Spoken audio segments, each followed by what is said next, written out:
Hi, this is Rona from Intuitive Arts. Welcome to Spring Awakening, 108-day adventure, day 75. And today we're going to discuss the fifth niyama, which is Ishvara Pranidhana. And so let's begin with our opening practice.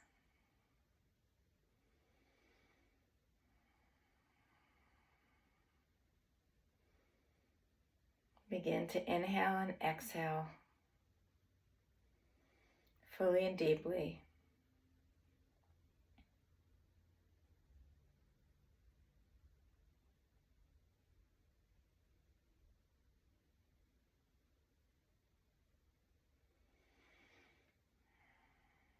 Slowing down your body, slowing down your mind, slowing down your thoughts.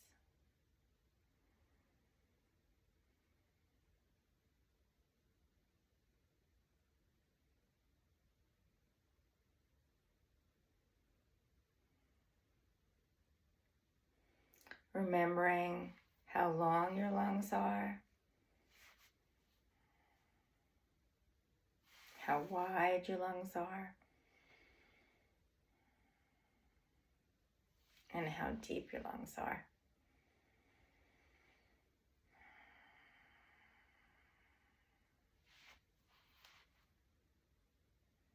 Breath by breath, moment by moment.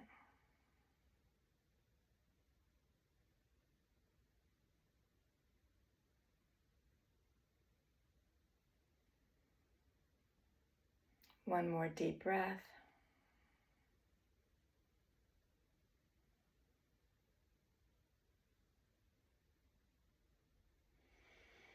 And let's continue doing our practice. So we're going to inhale up, exhale open, palms up, turn your palms down, inhale back to heart. Inhale up, exhale open, inhale back to heart. One more time.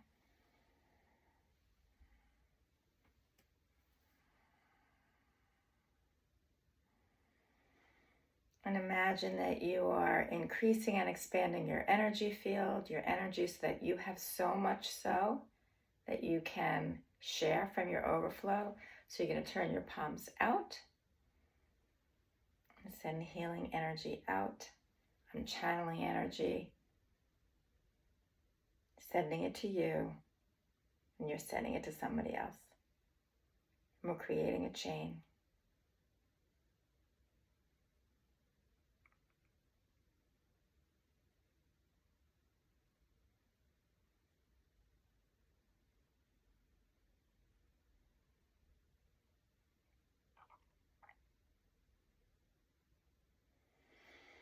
And if you need healing energy today, just absorb it. And if you have enough to share, just share it.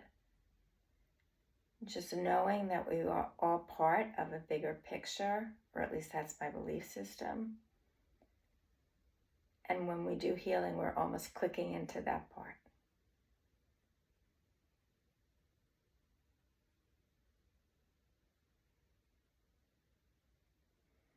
One more wave.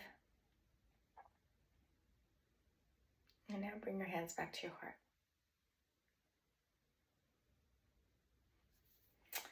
Well, thank you for being here. This is the last of this series, not the last of these videos, because we're only on day 75. So we have about 33 more days left to go.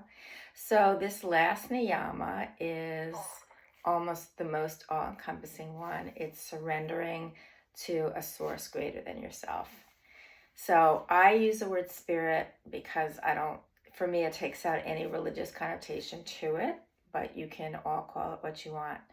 But it's really believing or hoping or having blind faith that there is a source greater than yourself, that there is a source greater than ourselves, and that we are trusting that that source can carry us or support us. And, we often think when things are going the way that we want it to go, oh, great, that might be true. And when things are going in a way that we perceive we don't want to go, we then start to not believe or start to curse or something like that. I don't quite think that's how it works. I think that whatever the journey is, and whether it feels good or feels bad, it's still part of the journey. And even if it feels bad, it doesn't mean that we're not connected to a source greater, that maybe it's just a lesson to learn or something to experience. And as much as sometimes I get really caught up in feeling something or thinking something that's kind of very egocentric and very all about me, when I come into a place of peace, of calmness, when I do a practice, I can release and let go and understand that I'm part of something greater. And this is just an experience of something greater. The more practice that I do, the more I'm able to live in that bigger space rather than that really closed in space.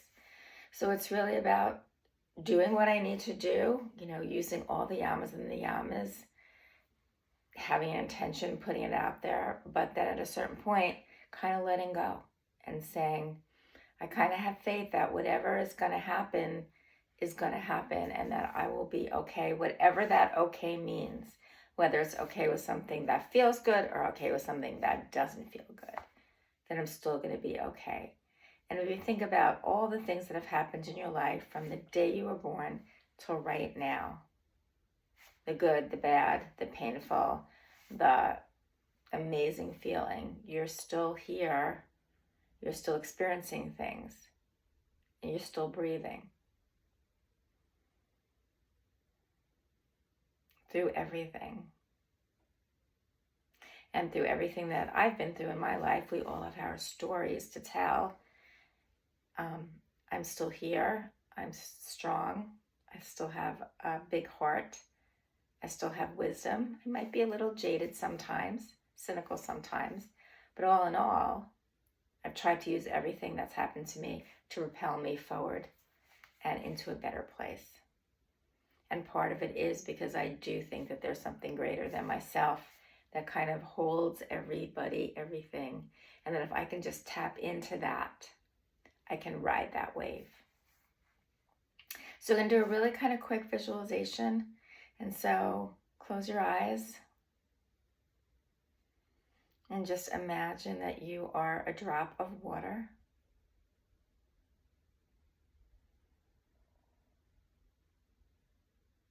A beautiful, unique drop of water. And now imagine that you're falling into an ocean, like rain.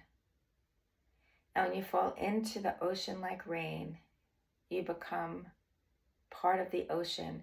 You're no longer the drop.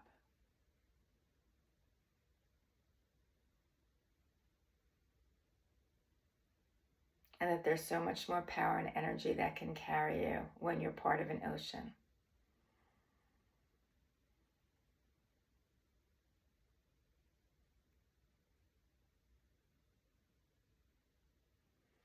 Now, for some, this might feel really amazing and peaceful and calm. And for some, it might be a little scary because you don't want to give up your sense of being the drop. If I go into the ocean, what's going to happen to me?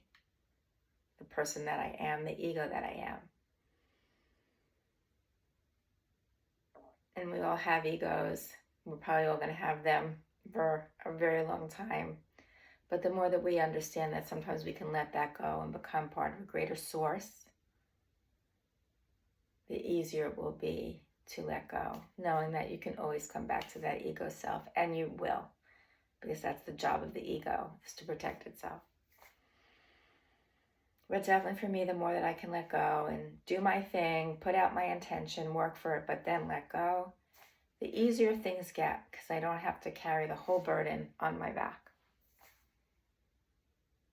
Just something to think about. Thank you for joining me for these last 10 days of the Yamas and the Niyamas. And tomorrow, on day 76, we're going to discuss something else. Namaste.